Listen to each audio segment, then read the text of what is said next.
Welcome to English apps. আজ আমরা আলোচনা করব অষ্টম শ্রেণীর বাংলা বিষয়ক অ্যাসাইনমেন্ট নিয়ে, অর্থাৎ অ্যাসাইনমেন্টটি কীভাবে লিখতে হবে, অ্যাসাইনমেন্টের উত্তরটি কেমন হবে এবং কীভাবে মূল্যায়ন করা হবে, এবং সেই সাথে অ্যাসাইনমেন্টের কভার পেজটি কীভাবে লিখতে হবে সেই সম্পর্কে বিস্তারিত কথা বলতে আজকের ক্লাসটি আমরা করব।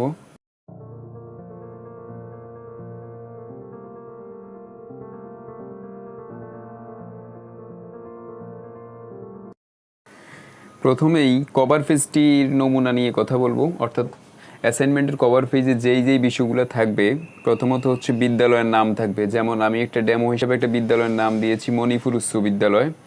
তারপরে থাকবে তারিখে আজকের তারিখ দিয়েছি 3/11/2020। তারপরে ছাত্র বা ছাত্রীর নাম, ছাত্র হলে ছাত্রের নাম আর ছাত্রী হলে ছাত্রীর নাম। তো আমি লিখলাম সিয়াম। বিষয় বাংলা, শ্রেণী অষ্টম, শাখা ক, রোল নাম্বার 1 বা 1, রোল নাম্বার 1। এই কভার পেজের মধ্যে হচ্ছে এই বিষয়গুলো থাকবে, যাতে করে বুঝতে পারে এটা কার কভার পেজ। এটা প্রথম পেজে থাকবে, তারপরের পেজ থেকে হচ্ছে উত্তরপত্র লেখা শুরু হবে। অ্যাসাইনমেন্টের প্রথম টপিকটি হচ্ছে অতিথির স্মৃতি। অর্থাৎ অতিথির স্মৃতি গল্পের আলোকে হচ্ছে আমাদেরকে একটি প্রশ্ন দেওয়া আছে যে মনে করো তুমি শিক্ষা সফরে কোনো বিশেষ স্থানে ভ্রমণ করতে গিয়েছো, সেখানে গিয়ে তুমি কোন কোন ধরনের অভিজ্ঞতা অর্জন করলে তার একটি বিবরণ লিপিবদ্ধ করো। এই হচ্ছে প্রশ্ন। এই প্রশ্নের আলোকে আমাদেরকে অ্যাসাইনমেন্টের উত্তরটি লিখতে হবে, অ্যাসাইনমেন্টটি করতে হবে। অর্থাৎ মনে করো তুমি যে কোনো একটা জায়গায় শিক্ষা সফরে গিয়েছো, সেটা সোনারগাঁও হতে পারে, ময়নামতি হতে পারে। যে কোনো জায়গায় তুমি শিক্ষা সফরে গিয়েছো, সেখানে কি কি জিনিস দেখলে, কি কি শিক্ষা গ্রহণ করলে এবং তোমার কি কি অভিজ্ঞতা অর্জন হয়েছে, সেই বিষয়গুলো তোমার মতো করে তুমি লিখবে। তো এইটা হচ্ছে যে আমাদের অ্যাসাইনমেন্টের প্রশ্ন। তো এই প্রশ্নের আলোকে আমি এখন একটা ডেমনস্ট্রেশন বা হচ্ছে একটা আমার অভিজ্ঞতার আলোকে আমি একটা লিখে দিব, সেটার আলোকে তোমরা হচ্ছে যে অ্যাসাইনমেন্টটি করবে। অ্যাসাইনমেন্টটি কীভাবে মূল্যায়ন করা হবে সেই সম্পর্কে বলা হয়েছে। অ্যাসাইনমেন্ট লেখার নিয়ম অনুযায়ী কভার পেজটি তৈরি করতে হবে। অর্থাৎ আমি যেভাবে কভার পেজটি দেখিয়েছি সেভাবে লিখতে হবে।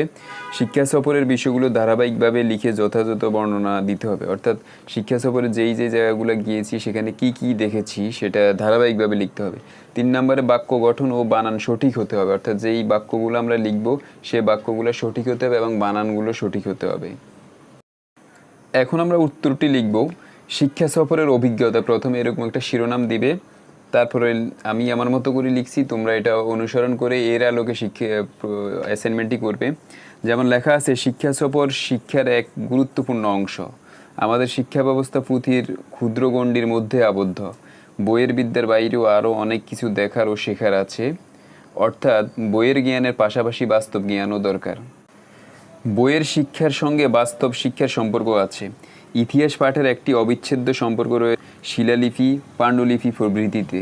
সোনারগাঁও, ময়নামতি, পাহাড়পুর, সুন্দরবন এইসব যদি নিজের চোখে দেখা যায়, তবে বইয়ের বিবরণ জীবন্ত হয়ে মানবকুণের স্থানে হয়ে থাকে। আমরা যেন সেই ধ্বংসস্তূপে দাঁড়িয়েও শুনতে পাই তার শাশ্বত বাণী। সেক্ষেত্রে শিক্ষা সফরের কোনো বিকল্প নেই। শিক্ষার প্রতিটি ক্ষেত্রেই সফরের গুরুত্ব রয়েছে। শ্রেণীকক্ষের শিক্ষার পূর্ণতা আনার জন্যই শিক্ষা সফর।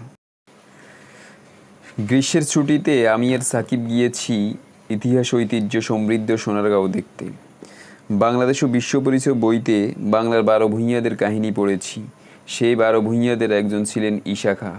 তার ওই অমর কীর্তি ঐতিহাসিক সোনারগাঁও। সোনারগাঁওয়ের প্রাকৃতিক শোভা, প্রাচীন স্থাপত্যের নিদর্শন দেখতেই সোনারগাঁয়ে যাওয়ার সিদ্ধান্ত নিয়েছিলাম। সকাল 7টায় নাস্তা সেরে আমরা দুজন সোনারগাঁয়ের উদ্দেশ্যে রওনা দিলাম। ঢাকার কাছেই, তাই পৌঁছতে বেশি সময় লাগলো না। রাস্তার পাশে বিরাট দ্বিতল ইমারত, এখন ভগ্নপ্রায়। সামনে মস্ত পুকুর, চারপাশে সারি সারি গাছ, শান বাঁধানো ঘাটের পাশে পাথরে খোদাই করা বীর যোদ্ধার গর্বিত প্রতিমূর্তি। তা বাংলার অবলুপ্ত শৌর্যবীর্যের কথা স্মরণ করিয়ে দেয়। এখানে রয়েছে শিল্পাচার্য জয়নুল আবেদিনের প্রচেষ্টায় নির্মিত লোক ও কারুশিল্পের জাদুঘর এবং ঈশা খাঁর রাজধানীর মূল ভবন। রাস্তার দুপাশে রয়েছে অনেক পুরনো অট্টালিকা, প্রাচীন যুগের অবাক করা সব স্থাপত্য নিদর্শন, ইতিহাসের উত্থান ও পতনের কাহিনী। এসব দেখতে দেখতে যেন অতীত হয়ে গেলাম। সোনারগাঁও জাদুঘর।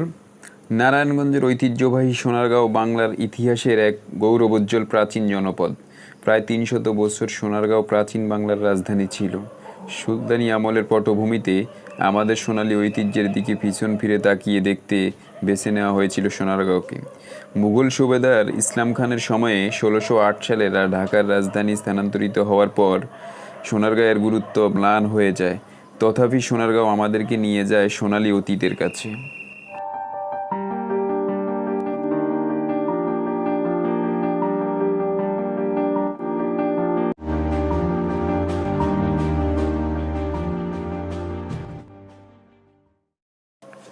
পানামনগর।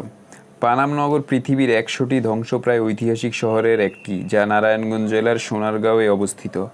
পানাম বাংলার প্রাচীনতম শহর। একসময় ধনী হিন্দু সম্প্রদায়ের লোকদের বসবাস ছিল এখানে। ছিল মসলিনের জমজমাট ব্যবসা। প্রাচীন সেই নগরীর তেমন কিছু আর অবশিষ্ট নেই। এখন আছে শুধু ঘুরে দেখার মতো ঐতিহাসিক পুরনো বাড়িগুলো। ঈশা খাঁয়ের আমলে বাংলার রাজধানী পানামনগর। পানামনগর প্রাচীন সোনারগাঁর এই 3 নগরের মধ্যে পানাম ছিল সবচেয়ে আকর্ষণীয়।